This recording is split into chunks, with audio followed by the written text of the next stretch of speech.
All right, man. Look at here. Listen. So, um, came up with a new concept just now, and something I was thinking about for a few days, but I didn't know how I was gonna word it to make it like an attractive video title.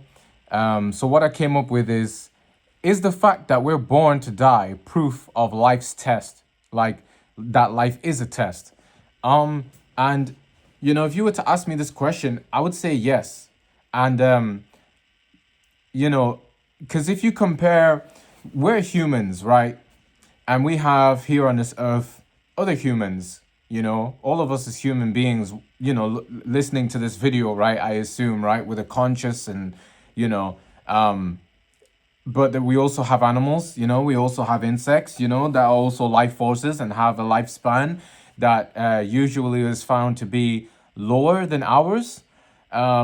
Trees as well, So, but we also have other forces, but not necessarily life forces, just other resources. We have like water, fire, air, like the land, and all of these things, like the water, the seas, the oceans, seem to be vast and ever flowing and renewable. We don't ever seem to run out of water, no matter how many people there are on the planet that are utilizing water for distilling the water to drink, to sell it, to to use it in all different facets and ways that you could possibly think of. And still, we still have running water everywhere, anywhere. It can be found. You just have to look for it, and it's not that hard if you know where to go. And so it's like water is just a substance that we just have, we spawned in with, and that we will also leave without, right? And it'll still be here even well after we're gone. So how come these things like water and like oxygen and all these substances and particles, how come all these things get to just stay here and be as they are, given that they're not really considered to be a conscious life force and not even a life force in and of itself? It's just a substance. But how do these substances get to just appear here and stay here indefinitely? And we as human beings and other life forces, animals, insects, plants, have to be born and then also die. Why us, right? Because as the humans and animals and life forces of this earth combined, we're all looking at the substances of this earth, like the other natural substances of this earth. We're looking at the substances and going, why do y'all get to stay here and, for indefinitely, and we have to just have this short amount of time? Why can't we stay here with y'all? What's going to happen to us when we go? How did we even come to get here in the first place? We don't have any recollection of any previous life, which would lead into theories of reincarnation. But if we explore it a little bit, it's like perhaps that's what took place here. Did we request to come here at a specific time? Were we granted that request? Did the universe or God or the creator decide for when we would be eligible to live a human experience, a life force experience of any kind, that is, for a certain period of time, and what our purpose is for, within that period of time? It's so complex, bro. Like I think about these things, and a lot of people aren't having these discussions on YouTube, so I had to fucking bring it, so I'm just like here sitting thinking like, y'all gotta agree with me that life is a test. Y'all don't have to agree with me, but in a sense where it's like, how are you gonna disprove my idea of thinking life has got to be a test for all life forms, and especially those of a larger consciousness like us human beings, as opposed to animals and plants, because they really just kind of operate off of instinct. And we do as humans, but we have more of a thinking capacity. So there's more, we're more, we have more of a duality between like emotion and logic, I think, than the rest of the life forces. But they have their own respective duality, I think, as well. I can't say that animals can't think because I've never been an animal, like Scientists could tell me that, but at the end of the day, it's like, okay, you're a scientist, but you're not an animal speaking, like, so I can't really take your word for it. It's like, say animals can't think, but they can. I just don't think they can think to the same degree as us, obviously, right? So but it's like, I don't know what the animal experience is, or even if I've lived it previously, I wouldn't be able to recollect it, right? I don't recall it. So I can only speak for the current existence that I operate in, and I'm a human, so I know what that's like, and I talk about that, and I make comparisons to other life forces, but from what I see externally, but I could never fully relate and know exactly for sure what an animal feels, a dog feels, and all this type of stuff. So yeah, but it is interesting to think about, it is interesting to like look at and be like, okay, you know, and like get a full wide view of like everything that's happening around us, and what the terrain is like across everything that we see in life, and I do think life is a test. I do think, you know, it's like, how could we come together through a big bang, but then only be given a certain amount of time here, but everything else can stay?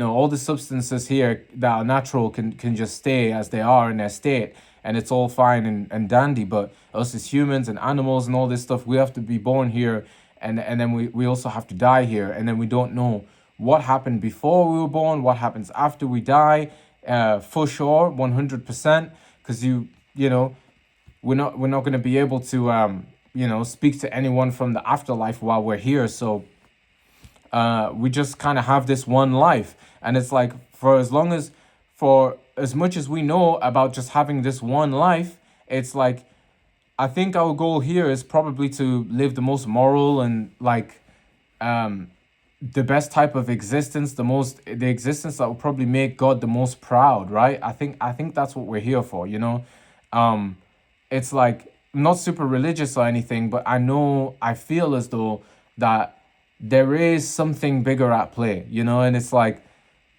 it's just something that gets me superstitious, it's like, damn, sometimes it's like, I try something in my life, no matter how much I try this one thing, it don't work, and it's like, it shows me like, maybe I should just try something else.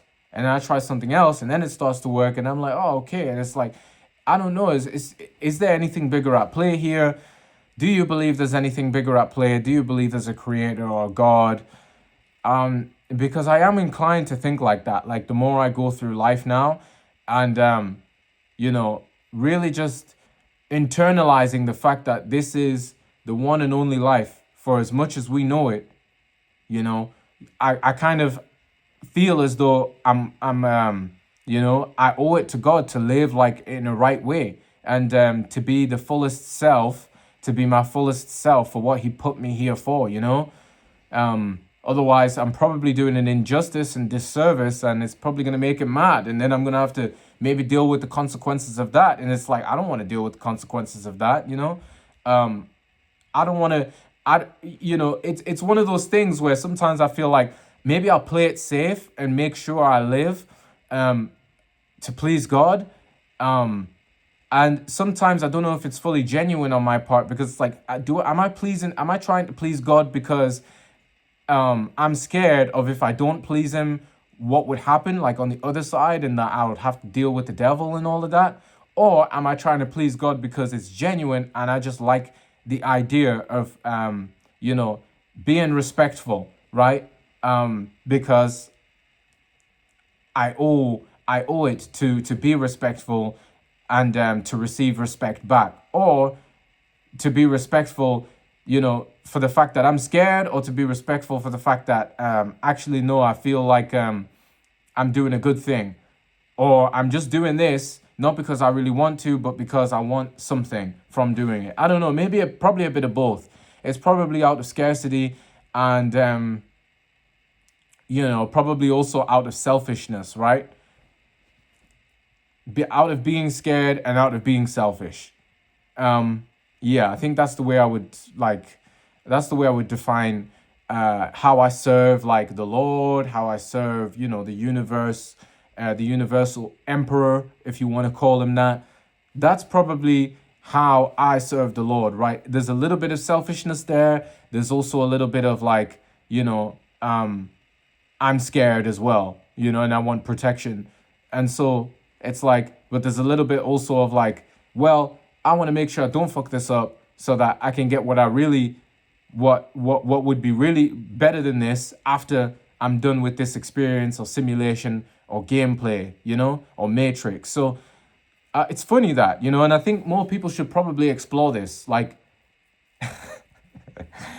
I laugh when I make these videos because it's really things that people are not talking about on YouTube. I think I'm quite an inventive creator now. I'm getting to a point where I'm exploring certain thesis that people aren't even, like, other people are really not touching on this stuff.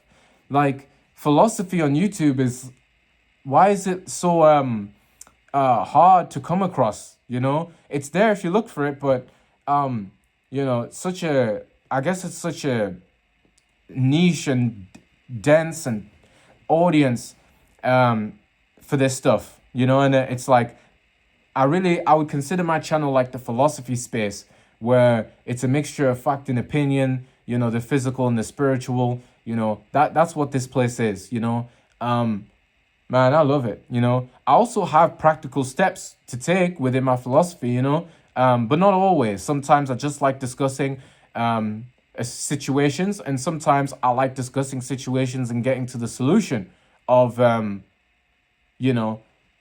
how to make a situation more advantageous, because that is what we look for as humans. With our survival and striving instinct, our emotions come into play. We're like, we'll damn near do anything to make our lives better than whatever we perceive it to be now and whatever we perceive to be better. So but it's good to explore that mindset and like see what drives you to do that, which again, a lot of other channels aren't doing. So I enjoyed exploring this topic, and I do feel damn, I got like another situation coming up. I got a call in a couple of days about my eviction notice from this place. So might be going homeless, guys. Hopefully not, but we'll have to see if there really is a God or a creator. I'm channeling that as much as possible, staying, positive about the outcome and doing everything that I can so that if there is a God or a creator, he can see that, and then I'll receive my response, So we'll see what happens with the call on Tuesday. I only got like 13 days left here, supposedly, but we'll see what happens, man. There's a lot of stuff going on in my life, like me and my girl aren't speaking, rough time, but even throughout all of this, what I can say is, strangely enough, I'm sleeping very peacefully throughout all of it. So, I don't know. Maybe that's like something. Maybe that's a sign that's better times are coming up ahead. So, but I'm gonna keep trying coming up with new concepts and provide more for these videos, because I got a lot of older concepts, but I don't go back to them that much because it's hard to find a gem in all the stuff that I made previously, because a lot of the content I was writing from months ago, I don't resonate with that much anymore, So, but yeah, anyways, just wanted to leave this up and out there. So